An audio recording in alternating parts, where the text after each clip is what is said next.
tardes a todos y a todas. Bienvenidos al segundo ciclo de seminarios AFIN de este año, de 2024. Estos seminarios son impartidos por investigadoras e investigadores pre- y postdoctorales, profesoras vinculadas al Grupo AFIN de la Universidad Autónoma de Barcelona y por diversas expertas y expertos invitados que investigan sobre temáticas vinculadas con las líneas de investigación del grupo, que son, entre otras, la reproducción humana, el género y la sexualidad, la familia, la infancia, la adolescencia, los cuidados, la salud y las pérdidas reproductivas. Todas estas sesiones de los seminarios se realizan en esta plataforma, en Zoom, siempre en el mismo link, los jueves a las 2 de la tarde, en base a la hora central europea, y el link siempre se encuentra en los diferentes folletos que difundimos a través de redes sociales del grupo. Si queréis más información al respecto sobre los seminarios o aspectos relacionados, os podéis poner en contacto con nosotras. Pondré después al final nuestros contactos en el chat, también para quienes necesiten pues, un certificado de asistencia y, bueno, para que podáis contactar. Hoy tenemos el placer de contar con Zenaida Andreika George, que nos va a hacer su presentación, que se titula, perdón, que la tengo por aquí, Cuerpos aeróticos, una aproximación a los nudes en las nuevas prácticas sexuales digitales. Zenaida es licenciada en Sociología con especialización en Antropología por la Universidad de Bucarest. Se licenció en el 2016. Ha realizado a su vez un máster en Antropología Biológica y en Antropología, Investigación Avanzada e Intervención Social en la UAB, en la Universidad Autónoma. Y su investigación se centraba en las relaciones de pareja, se centra, perdón, en las relaciones de pareja y control en dispositivos digitales.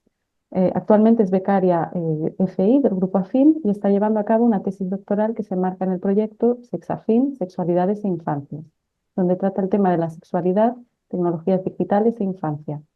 Se encarga además de la expansión de dicho proyecto a centros educativos de secundaria en la provincia de Barcelona. Así que bueno, ahora nos explicará ella un poco más a este respecto. Cuando quieras, Zenaida, te doy la palabra.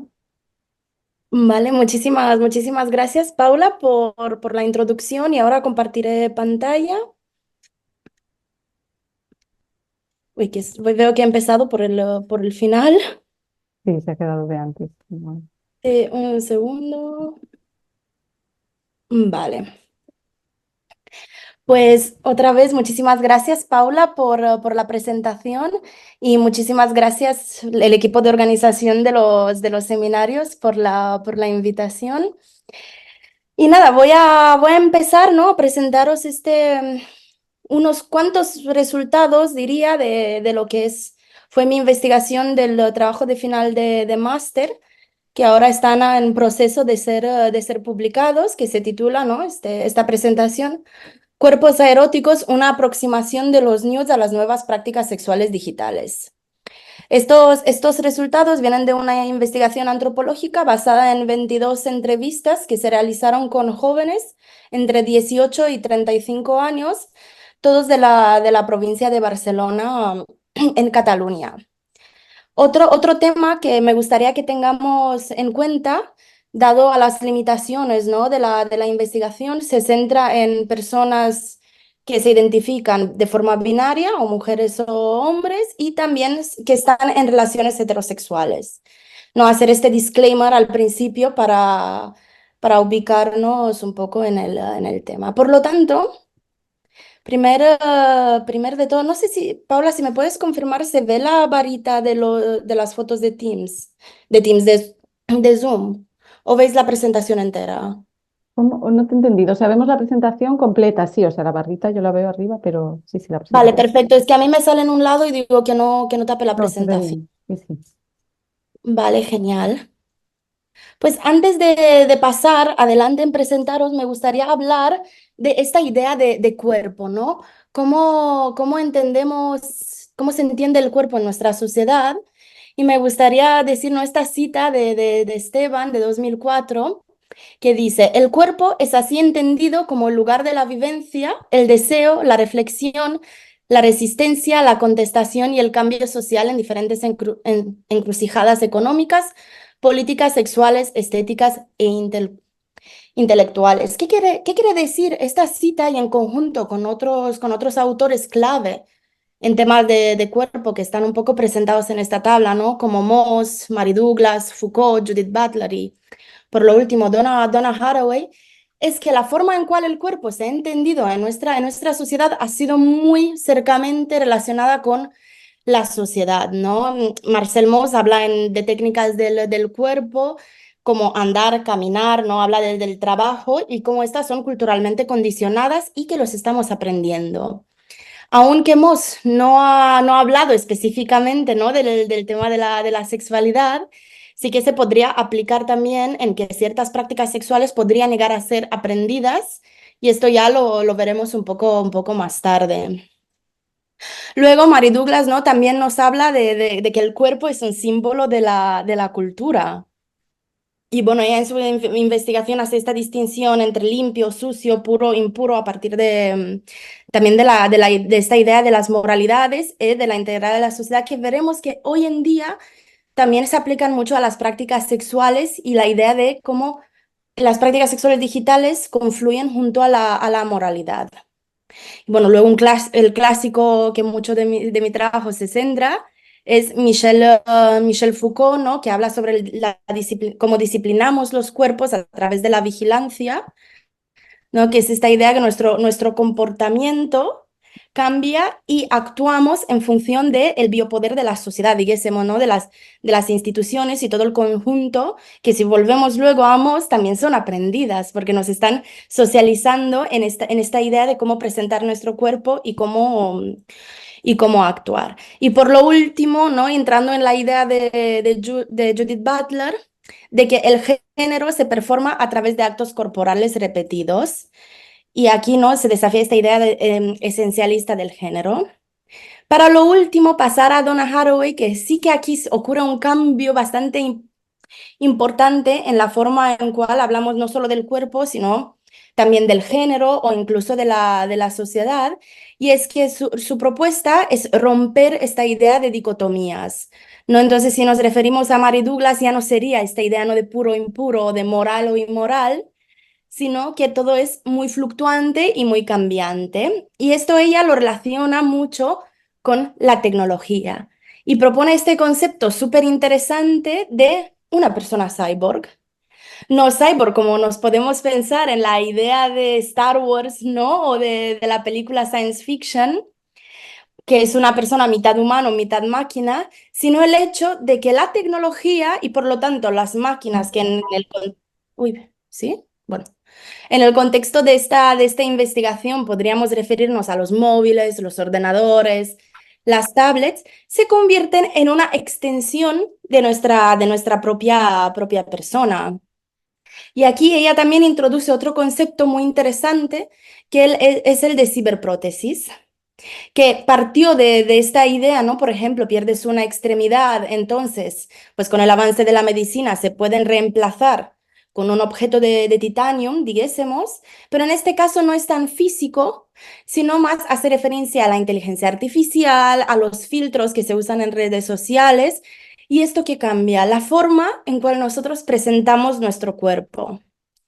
Cosa que nos lleva, ¿no? Entrando un poco más en el tema de las redes sociales, ¿no? ¿Qué pasa con estos cuerpos y estas personas, ¿no? Que están dentro de los cuerpos en estos espacios. Primero de todo, quiero presentar esta idea de Stoner de que las tecnologías digitales cambian el modo como comunicamos y cómo se desarrollan las relaciones personales y sexuales. En este contexto, ¿no? Nos envía también pensando en uno de los clásicos, ¿no? En Apadurai, que ya muchísimos años antes nos hablaba de que las tecnologías van a cambiar la comunicación humana. Y pues estamos hoy en día con un marco teórico y bastante literatura en cómo está afectando todo esto el tema de las prácticas sexuales. Entonces, hablando de este marco teórico, ¿qué se ha investigado? Pues principalmente violencia de género, dinámicas de poder, prácticas sexuales de riesgo, abusos en espacio virtual y también se ha hablado muchísimo de impacto de las redes sociales destinadas a las citas, como el Tinder o el Grindr, que el Grindr es más especializado para las personas gay. Pero ¿qué pasa con todo este abordaje? Principalmente se observa una falta de literatura dentro de lo que serían los estudios cualitativos, porque muchos se basan en encuestas. Y por otra banda, vemos que mucho está enfocado hacia el riesgo, hacia el abuso, y se observa, ¿no? Una necesidad, dijésemos, de estudiar también la perspectiva émica de las personas que son practicantes de estas prácticas sexuales digitales. Y para acabar esta introducción, también se está viendo y cada vez más una necesidad de educación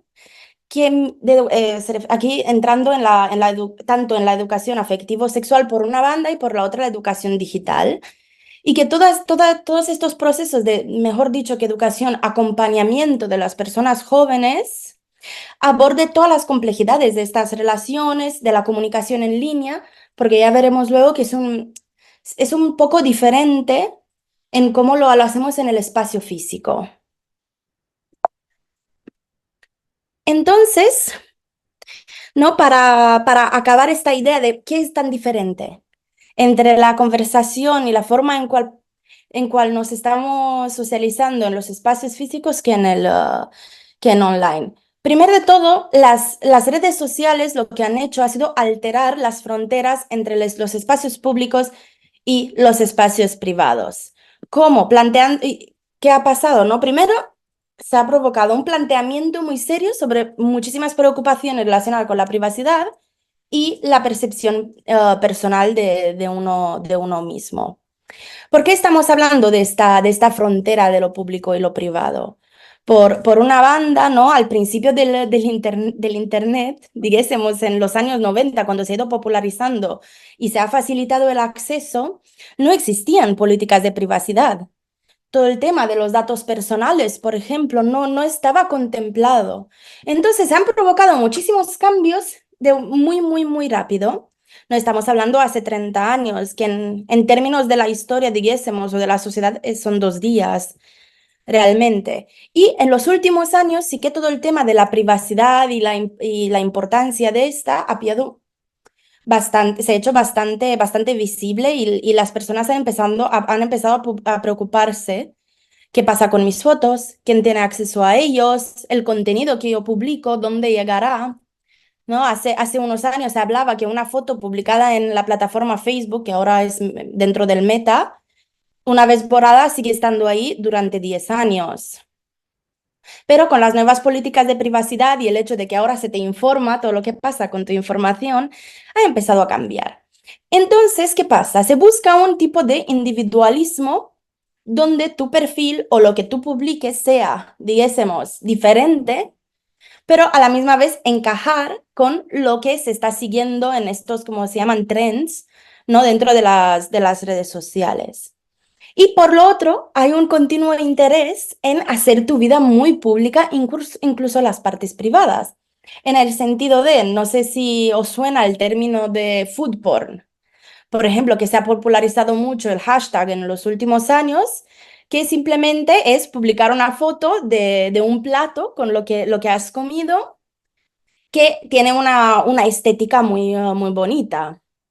Pero claro, este tipo de actos que son, podríamos decir, privados, manteniéndonos la distancia, como publicar un plato de comida, una foto de casa, o como se hacía hace unos 15 años, hacer un check-in de Facebook, que era publicar tu ubicación cuando estaba saliendo. Y esto lo que hace es que aún esferas más privadas se convierten en esferas públicas. Y esto cambia también la percepción de qué es lo privado y qué es lo público. Pues en el contexto de nuestra sociedad, donde la sexualidad sigue siendo un tabú, todo el tema de de, todo el tema de de las espacios prácticas sexuales, digitales, adolescencia, cuerpo, género. Creo que alguien tiene el micro abierto, ¿no?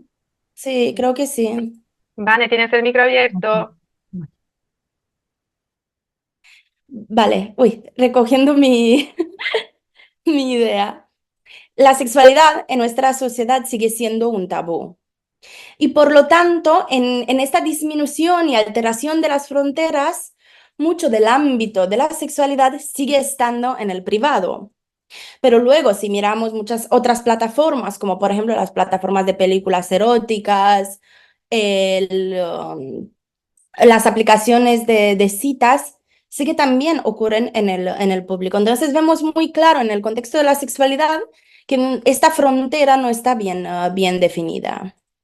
Y en este sentido, estudios desarrollados por Simons, de Ryder o Van Oystel, que son unos de los grandes nombres, digásemos, del tema de los estudios de media y sexualidad, explican que lo que han hecho las redes sociales es introducir nuevas normas y nuevos valores, como esta idea de autenticidad y popularidad, perdón, pero existe una falta de consistencia. ¿Qué quiere decir? Que los cambios ocurren tan rápido y estamos en un momento, digásemos, como a Bauman le encantaría esta cita, ¿no? El más líquido de todos en este sentido, ¿no? Porque es muy fluctuante.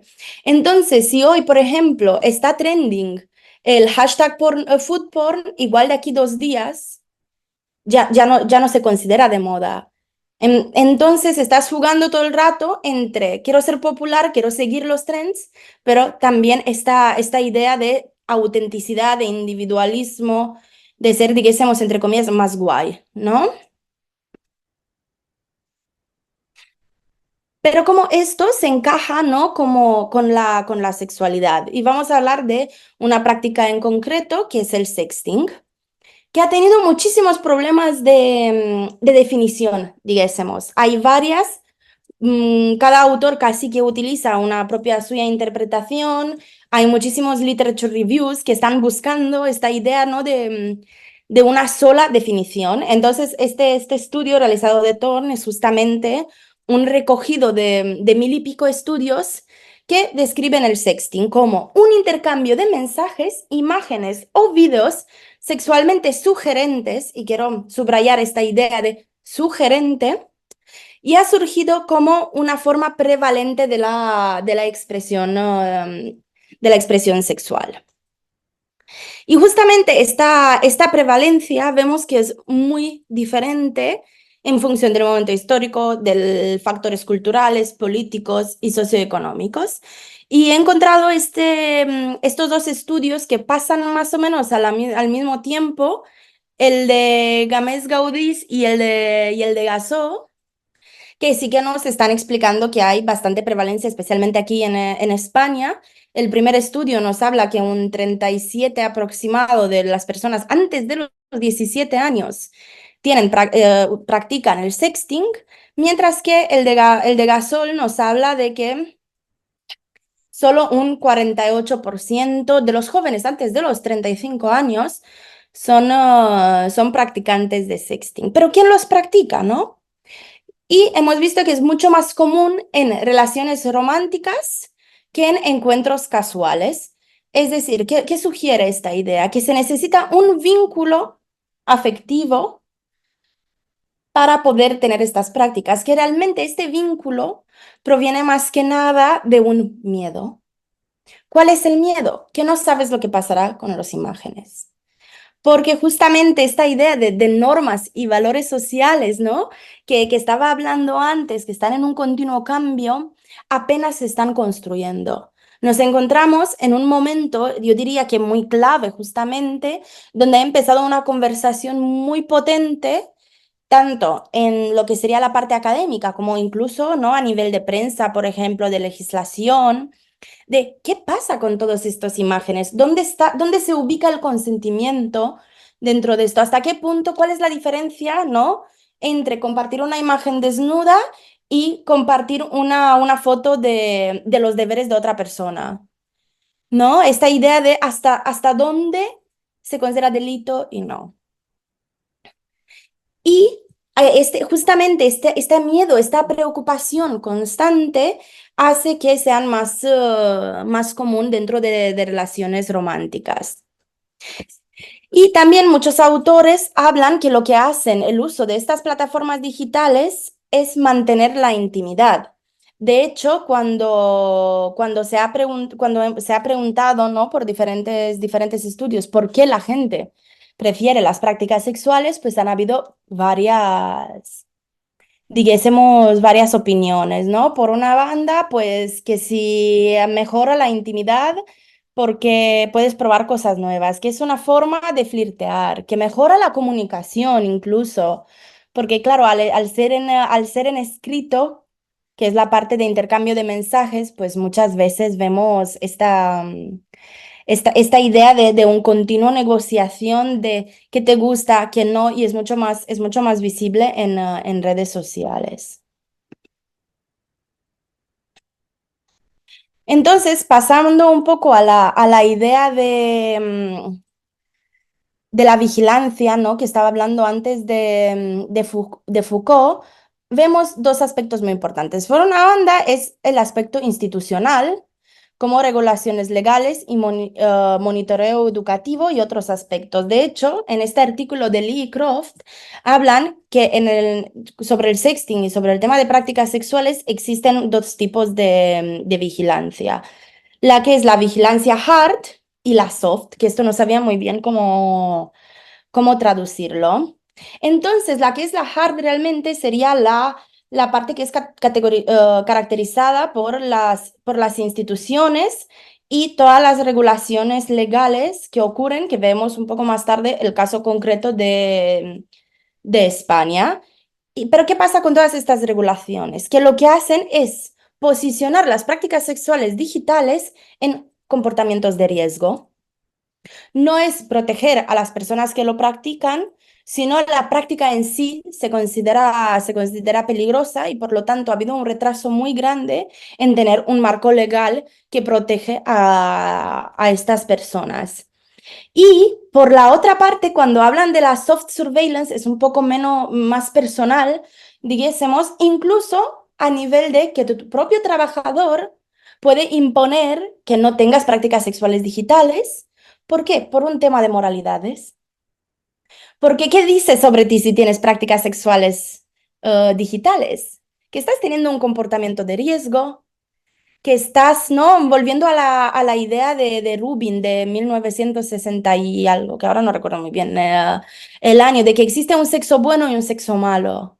Y en el caso de las redes sociales, el bueno es el físico, el que pasa entre dos personas heterosexual.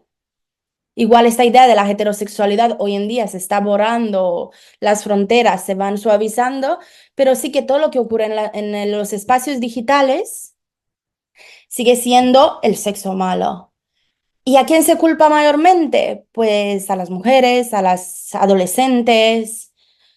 Si no te interesa por qué pones esta foto en redes sociales, por qué lo has mandado, por qué has mandado una foto con tu cara y todo este tipo de comentarios que si vas mirando diferentes cuentas los puedes identificar, pues nos dicen bastante sobre esta idea de la moralidad y para ser morales no podemos practicar ningún tipo de intercambio en redes sociales. Pero este fenómeno no se extiende solo a un contexto, digamos, de las empresas privadas. Incluso en Estados Unidos existe una cláusula, perdón, que los militares no pueden practicar este tipo de prácticas sexuales porque se considera inapropiado. Y entonces, ¿qué está pasando con esto? Estamos creando una censura de la intimidad realmente, porque, y volvemos, ¿no? A esta idea de qué pasa con los espacios privados y públicos.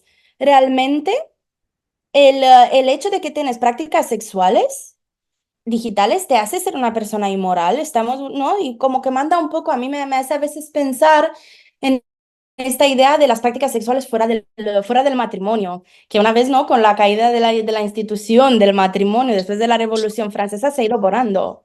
Y hoy nos estamos encontrando en un momento bastante similar. Entonces, acorde con Becker-Meyer, ¿qué funciones cumple el sexting? Creo que alguien tiene el micro encendido, si lo puede apagar. Gracias. En estas relaciones. Primero, ¿no? Esta idea que os comenté antes del mantenimiento de la intimidad, la intensificación de un vínculo emocional y la reafirmación del compromiso. ¿Por qué el compromiso? Pues el compromiso que se construye a partir de esta idea de confianza de que yo si te mando una foto mía o un video mío quedará entre nosotros dos o en el grupo en cual se comparte, depende del contexto. Y esto que a mí me pareció muy interesante, que la literatura sugiere ¿no? Que los comportamientos sexuales tradicionales, ¿qué quiere decir tradicional? Que ocurran en un espacio físico, están disminuyendo entre los jóvenes, que esto también, ¿no? Si pensamos también en las tasas de reproducción, ¿no? Que cada vez van a edades más avanzadas, pues se puede un poco correlar toda esta idea. Las tasas de sexting están aumentando. Es decir, como ya se ha visto muchísimo durante los últimos 10 años, que cada vez la interacción ocurre más en un espacio virtual, pues pasa lo mismo también con las prácticas sexuales. Cambian hacia formatos digitales, tanto para la expresión como para la interacción sexual. Y uno de los principales estudios que dice esto es el de Mori de 2020, que lo que hicieron fue hacer un literature review sistemático de casi 2000 artículos para llegar a esta conclusión. Entonces, en el contexto español, es muy interesante porque tú si buscas en Google simplemente sexting, toda la primera página de Google entre los títulos o el escrito pequeño que sale justo debajo va a contener la palabra riesgo o violencia. Entonces ya estamos enfocando toda esta práctica sexual que si es consentida y hay comunicación, no existe ningún peligro, digásemos, en el ámbito de la violencia. Lo estamos sacando de la sexualidad para ubicarlo en la violencia. Aquí tenéis varios ejemplos de algunas noticias justamente de estos suicidios, como ha sido el caso Iveco aquí en España en 2019, o uno más reciente de un niño australiano. Y por lo último, ¿no? Los deepfakes nudes, que son las imágenes nudes creadas con la ayuda de la inteligencia artificial, están cada vez más populares. Y sí que es verdad que existe una tasa de suicidio, para decir exactamente cuál sería por este caso, no he encontrado, a lo mejor puede existir, pero ¿qué ha hecho que esto sea tan visible en la prensa? Y es que pueda ocurrir un cambio en el marco legal. España justamente es uno de los primeros países que tiene un marco legal muy claro sobre el intercambio de fotografías nudes que son luego compartidas sin el consentimiento de la persona, que luego si se pide algo a cambio de que estas fotografías no sean compartidas, se considera sextortion, ¿no? En esta idea de extorsionismo, pues, pero sexual. ¿Y cómo se ha podido hacer esto? Y aquí hay una relación muy interesante entre las dos noticias primeras que veis. Primero, desde el caso de Olvido Hormigos, que era una concejal de Toledo, y en 2012 su expareja compartió sus videos en cual ella se estaba masturbando, si no recuerdo mal. Entonces, ella lo denunció y no se pudo hacer nada en el momento. Mientras tanto, una empleada de esta empresa de Iveco, también al lado de Madrid, acaba suicidándose después de que sus videos han sido viralizados y compartidos con todos los compañeros de la empresa.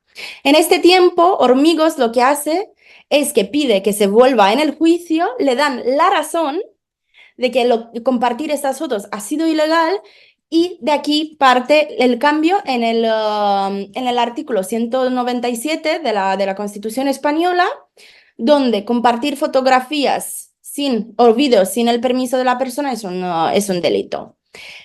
Entre tanto, ya había ocurrido el suicidio de la Verónica, la trabajadora de Iveco, pero la familia no pudo hacer nada.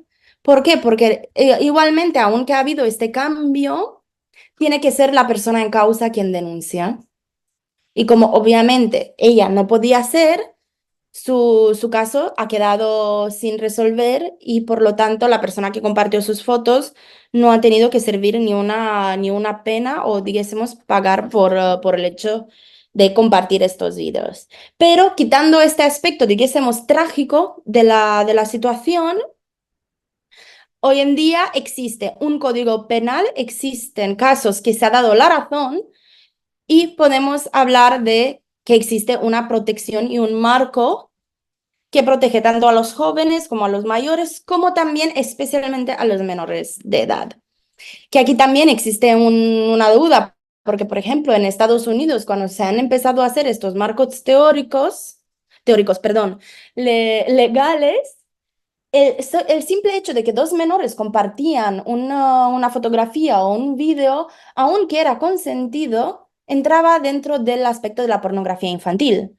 Entonces, han habido casos de menores de 16, 15 años que han sido llevados a juicios por ser posesores de pornografía infantil, que no sería el caso realmente. Estaban teniendo una práctica sexual consentida que no debería sostener ni un tipo de delito. Pero no es así. Hoy en día ya se está cambiando y cada vez se están perfeccionando estos marcos también a medida que está avanzando. Por ejemplo, para la IA, pues aún no existe uno muy claro, pero estamos en ello, cosa que me hace pensar que vamos bien. Entonces vamos a hablar, ¿no? de esta idea de qué es un nude. Y aquí os muestro una viñeta de Rebeca, una mujer de 21 años, que explica que un nude es una foto sugerente con la intención de excitar a la otra persona. Ella explica que no tiene por qué ser un desnudo completo, simplemente que sea con un carácter sexual de alguna manera. Entonces, volviendo a esta idea de la problemática de la definición tanto del sexting como de estos imágenes, vemos que, bueno, en este no he presentado, pero si miramos varios artículos o si buscas en diccionarios, el nude aparece como una necesidad de un desnudo completo. Y lo que dice Rebeca es justamente lo opuesto. Nos está explicando que no es el cuerpo en sí, sino la intención con cual se presenta este cuerpo. Esta intención sexual está hablando de un erotismo, que aquí cada persona no puede tener una definición diferente de qué es erótico, qué no, que se puede considerar con valor sexual o no. Y aquí puede entrar, ¿no? Toda esta conversación de la comunicación entre una persona y otra. ¿Qué te gusta? Pues si voy teniendo estas prácticas contigo, también los estoy negociando. Y aquí me gustaría hablar también del hecho de que las imágenes que acompañan esta diapositiva y las siguientes son generadas con inteligencia artificial, con el acuerdo a los participantes en el estudio y son hechas en base al verbatim, es decir, la instrucción que se le dio a la máquina ha sido justamente este parágrafo que dice una foto sugerente con la intención de excitar a la otra persona. Y en esta idea de qué es un nude, claro, aquí voy a presentar otra opinión que es la de Daniel, que habla sobre que un nude es una foto que contenga como punto de referencia el cuerpo de una persona convencionalmente desnudo o con poca ropa. Y esto, a diferencia de otras fotos, que son el contexto de una persona con el alrededor, o sea, que el centro de la imagen realmente es el cuerpo. Y todo lo demás son atributos que influyen en el cuerpo, no al revés. Que sea una persona en un espacio y que este espacio condiciona a la persona. Es una cita muy alambicada, entonces voy a ir partiéndola a trocitos para hablar de lo que nos está transmitiendo. Primero de todo, lo que está diciendo es que lo que realmente cambia la idea de una fotografía nude de otro tipo de fotografías es el foco con cual se hace. ¿No? Y aquí también podemos entrar en la problemática de el nude como un desnudo, como se ha ido traduciendo al castellano, o el nude artístico. ¿No? Y esta idea de qué es arte y lo que no es arte.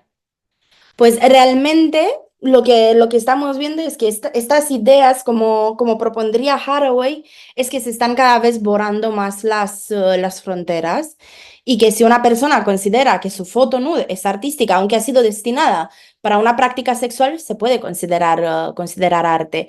Y aquí es esta idea del focus de la fotografía. Y en otra banda está explicando que el cuerpo es el sujeto central. Entonces, el espacio y todo lo que viene detrás del cuerpo están percibidas como secundarias. Y aquí vemos, ¿no? la diferencia entre Rebeca y Daniel, porque Rebeca nos decía que era la intención que importaba. Y aquí vemos que lo que nos dice Daniel es que es convencionalmente desnudo. Este no quiere tampoco decir que siempre, pero sí que nos habla de la desnudez. Y si nos fijamos en esta frase de donde una persona está en el espacio y el espacio condiciona a la persona, vemos también que hay espacios bastante importantes en la composición de este tipo de fotografías. De hecho, en muchas de las conversaciones con diferentes participantes, sí que mayormente aparecen dos espacios donde se producen estas fotografías. Uno es el dormitorio de cada una de las personas, convencionalmente la cama, y otro que es muy común es el baño.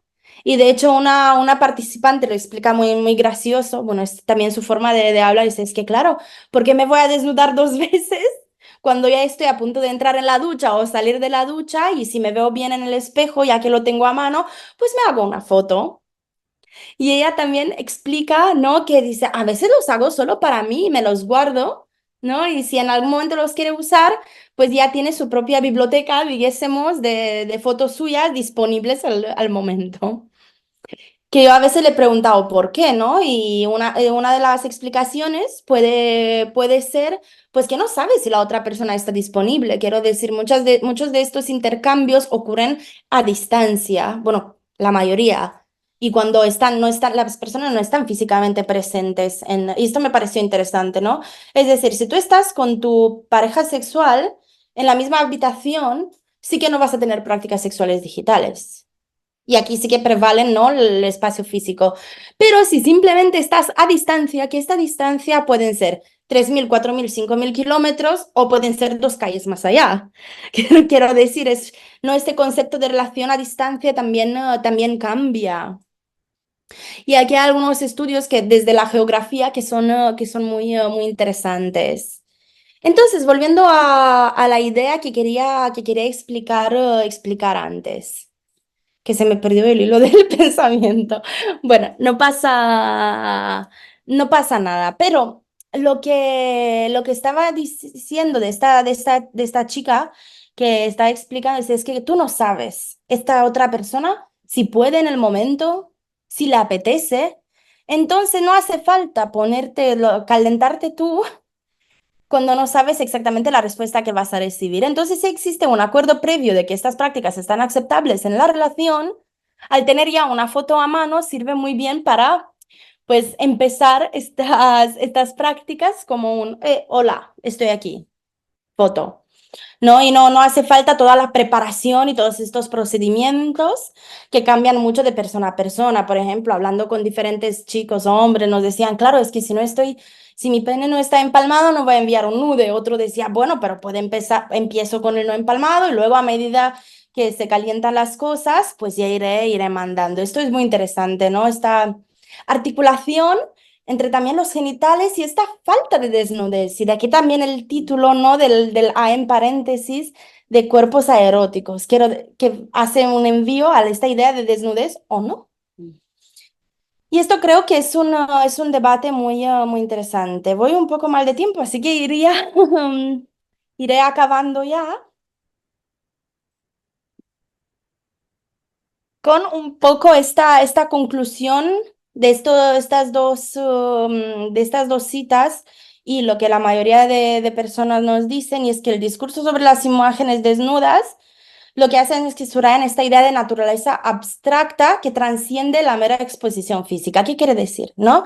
Que la idea de erotismo, del desnudo o el semidesnudo, todas están muy fluidas. No hay como unas normas o unos valores claros de cómo tiene que ser. Y las tecnologías, ¿no? Esta idea de la ciberprótesis, de la extensión de nuestra persona, es que la tecnología sí que está siempre presente en estas prácticas. Para que sea una foto nude o una práctica sexting no puede existir un cuerpo sin su tecnología, ni la tecnología sin la persona. Porque justo hoy vi una foto que anunciaban algo de la inteligencia artificial que decía, no la inteligencia artificial es el futuro, sino la persona de detrás que lo está codificando. Y de aquí, ¿no? También esta idea de que aunque existe una tecnología que puede producir imágenes por sí mismo, sigue siendo una extensión de una persona, porque hay alguien detrás que le está pidiendo que esta foto existiera, pidiendo o dándole un código o lo que sea. Entonces vemos cómo los participantes en el estudio explican que los desnudos sirven como expresiones de intención y de deseo, y que el enfoque de estas prácticas es capturar este estado de ánimo y provocar respuestas emocionales. De hecho, han habido personas que decían que piensan que su relación y la comunicación dentro de su relación monógama ha mejorado un montón a partir de estas prácticas sexuales digitales. O por otra banda, que no lo he puesto aquí en la diapo, pero yo la explico igualmente, y es que lo que hacen estas prácticas es que también personifican un deseo sexual. ¿Qué quiere decir? Que uno de los participantes explicaba que a él no le gustaba la pornografía porque la veía muy impersonal y muy lejos. Entonces, con las prácticas digitales podría obtener este tipo de contenido sexual. Sí, que sea personalizado. ¿Por qué? Porque decía, bueno, si la persona con cual tengo esta relación afectivo-sexual en este momento no está disponible, siempre puede volver a las fotos, a las imágenes anteriores que se han intercambiado. Y decía, yo sé y tengo la conciencia de que ese vídeo y esa foto ha sido creada para mí, ¿no? Y hay esta idea de la personalización de los vídeos o imágenes con contenido sexual explícito. Entonces, para ir acabando, esta perspectiva lo que hace es que desafía las nociones convencionales de la desnudez o incluso del arte y enfatiza más estas dimensiones subjetivas y simbólicas de las imágenes eróticas sobre la estricta adhesión de los estándares tradicionales de modestia, explicitud, y aquí también podría haber añadido, pero no lo hice, las moralidades. Entonces, como futuras líneas, pues aún falta mucho por investigar y mucha tecnología por desarrollar y unos muchos marcos legales, y se necesita una concientización muy clara también dentro de las personas que mientras son consentidas no son prácticas de riesgo, y que al final, como todo lo demás y todos los abusos y toda la violencia, si ocurre este sextortion, no es parte de una expresión de la sexualidad, sino es puramente violencia, y aquí quería hacer este enfoque, ¿no? De que hay que separar estas dos ideas. Entonces, muchísimas gracias y ya quedamos con las preguntas o comentarios. Voy a dejar ahora de compartir. Muchas gracias, Zenaida. Vale, genial, ahora te veo. Muchas gracias, muy interesante. Bueno, te había escuchado otras veces, pero no sé, me ha parecido que había elementos, ¿no? Que hasta ahora no sabía de tu investigación. Y bueno, especialmente el tema también de la legislación, ¿no? Porque sí que era consciente sobre el hecho de que aún falta mucho, ¿no? Por hacer, como ocurre en general con muchas cosas que están ocurriendo a día de hoy, ¿no? Y sobre todo cuando hay tecnología de por medio. Pero bueno, no era consciente realmente, ¿no? Sobre los cambios que había habido en relación a casos así concretos, y bueno, creo que es muy importante, ¿no? También tu trabajo en ese sentido para informar, digamos, ¿no? De cara al futuro, sobre que es necesario, ¿no? En este sentido, y estar tuteladas, ¿no? En ese aspecto. Así que bueno, nada, felicidades antes que nada, porque nada, es un tema muy interesante. Y te quería preguntar, porque claro, me ha llamado mucho la atención lo de la inteligencia artificial que me has dicho al principio, ¿no? Que ibas a hablar también sobre este tema, porque si no te he entendido mal, tú has cogido, ¿no? extractos, ¿no? De tus entrevistas y los has puesto, ¿no? Como los que nos has enseñado, o sea, la imagen que te ha generado la inteligencia ha sido en base a eso, ¿no? Al extracto de la entrevista. Y me ha llamado mucho la atención la diferencia, ¿no? O sea, cuando es la imagen de una mujer, o sea, es un cuerpo completamente desnudo, ¿no? Y algo muy evidente. En el caso del hombre no es así. No sé, quería saber si has hecho este ejercicio con más extractos y cuál era tu opinión general también sobre, bueno, pues tema de sesgos, ¿no? Sesgos de género en este caso, o de otro tipo de cosas que has observado, si es algo que has hecho, bueno, varias pruebas, digamos. Uy, Pablo, te he perdido, no sé si Sí, fue, bueno, a ver. y es que se me ha congelado tu imagen, no sé si soy yo o... A ver. Claro, es que creo que es mi internet. ¿Me estás escuchando ahora? Sí, ahora te oigo y te veo bien. Sí, es que se había quedado Vale, vale. congelado. No sé Es si que me se has había... oído todo o si quieres que repita, dime tú. La última parte no la he oído. Me he quedado cuando me estabas hablando hablando de las diferencias de género entre las fotografías de hombres y de mujeres, y sí yo he visto que esto pasa con varios estratos, pero luego no he oído lo que Sí, habías pues dicho. no, era esto, saber si lo habías hecho con más extractos y si tienes una idea general, o sea, si es algo que salta a la vista, si ocurre siempre así, o si depende mucho también del material que has introducido, pero bueno, o sea, es algo que ocurre porque a mí es de lo que más me ha sorprendido. Bueno, primero de todo, ¿no? Quiero hacer también un disclaimer en el sentido de que para que obtengas este tipo de imágenes tienes que pagar. Ujú. No están disponibles gratuitamente y de hecho es muy interesante porque te dicen, no te lo puedo generar porque infringe mis políticas y luego entras en la conversación porque me he convertido en una friki y entro en estos debates con todos los bots y te dicen que es un tema de moralidades y que no, y que contenido sexual explícito no se puede presentar, pero si pagas, pues estas moralidades desaparecen muy rápido. Entonces, estas particularmente no han sido muy caras porque tampoco era una plataforma muy conocida y no le di ningún tipo de instrucción. Simplemente ponía estos estratos muy pequeños, quiero decir, al límite cortados, porque tampoco sabes muy bien qué va a pasar con esta información. Y por esto también quise tener todo el consentimiento de las personas. Mira que voy a hacer tal. De hecho, han habido algunas personas me han dicho que no, y pues esta sí que no los he usado, claramente. Pero sí que se nota una diferencia bastante grande. De hecho, de todos los cuerpos masculinos o estereotípicamente masculinos que aparecen, hay solo uno que se puede intuir que es un pene, porque está recortado, le falta la glande, es como solo mitad de tronco, pero está modificado, como que está como insinuando un posible glande en algún momento. Pero no se ve muy bien, quiero decir, no sería ni una, a mí es un poco raro, pero a mí me recuerda mucho a un brazo amputado, la imagen, ¿no? La idea de un miembro que ya no está. Y luego, en uno de los casos, sí que intenté muy fuertemente tener una imagen que no sea estereotípica basada en estos estándares de bellezas irreales. Quiero decir, si nos fijamos en los cuerpos y luego tú te fijas en tus referentes y la gente a tu alrededor no son tan perfectos, dijésemos, ¿no? En esta idea de estándar. Entonces le pedí que me haga un cuerpo no convencional. Y el gran cambio ha sido que llevaba barba la persona. Pero sigue teniendo la tableta de chocolate, sigue siendo una persona blanca. Todos que me han salido han sido personas blancas, estereotípicamente, digamos, fenotípico, ¿no? No había ni un tipo de, no sé, como todo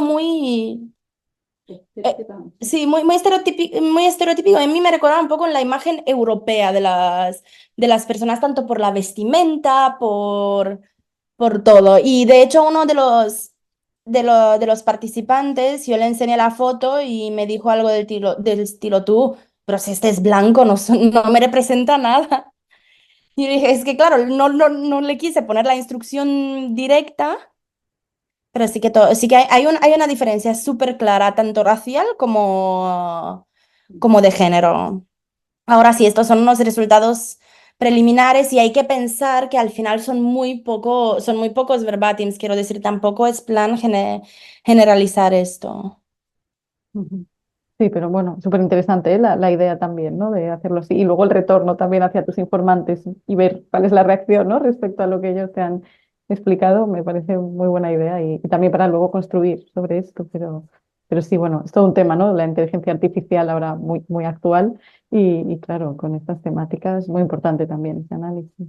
Claro, es que esto, de hecho, vino desde un comentario que se me hizo en el tribunal de TFM, que me dijeron, ¿por qué no he utilizado imágenes? Y Vale. claro, yo en su momento en las entrevistas sí que había dado la posibilidad de que si alguien quiere compartir algunos de sus imágenes, pues que estoy más que contenta de tenerlos. Nadie me mandó. Uno de los chicos me dijo, bueno, si quieres dibujar, te explico mi primera masturbación. Y tengo en una agenda yo dibujo fatal, un dibujo mío así de pequeño, intentando ver lo que él me estaba explicando. Pero claro, realmente imágenes en estos temas tan sensibles de una entrevista es muy difícil obtener. Y de aquí dije, bueno, pues me voy a buscar la forma de tener estos imágenes.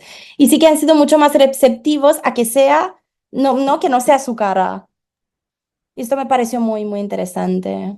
Sí, que es una forma de despersonalizar, ¿no? También, no sé, esa idea o esta, Mm. sí, pero qué interesante. Bueno, y el tema del dibujo también, ¿no? Sacando dotes artísticas a veces en el campo, que es, bueno, hacemos lo que podemos, ¿no? Pero sí, sí, no, buena idea. Bueno, tenemos preguntas. Creo que Vane ha sido la primera en levantar la mano. Si quieres intervenir, Vane. Hola.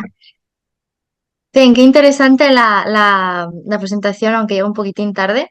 Em, yo tengo una pregunta que, bueno, no sé, porque claro, son resultados muy preliminares o no tan preliminares, porque tienes ahí un trabajo de campo súper interesante, pero tengo mucha curiosidad de saber si, no en cuanto a las imágenes de la inteligencia artificial, que, bueno, como has comentado, es evidente, ¿no? Que juega aquí un, la raza juega un factor, ¿no? De cómo se construyen los cuerpos y en los cuerpos blancos como la norma, pero quería saber si según tus datos, los participantes, de las participantes más bien, de qué papel juega aquí la raza o si has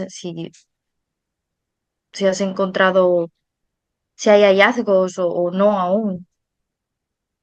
En esta investigación que fueron 22, la verdad es que ha habido solo una persona que no era blanca y no hay diferencia. Entonces, no, si indagaría más, probablemente te podría dar una respuesta más clara. Pero en este contexto tampoco he visto diferencias y tampoco ni uno de los participantes ha planteado este tema. Sí que te hablan de estándares de belleza de otro punto, ¿no? De si me Mm. siento guapa, guapo o no, de si mi cuerpo se ve de una forma o de otra, pero sí que el tema en sí racial no ha surgido. Sí que luego haciendo biografías sexuales en otros contextos, como en relaciones afectivas y las implicaciones de las familias, sí que me ha salido, pero en el tema de prácticas sexuales digitales no.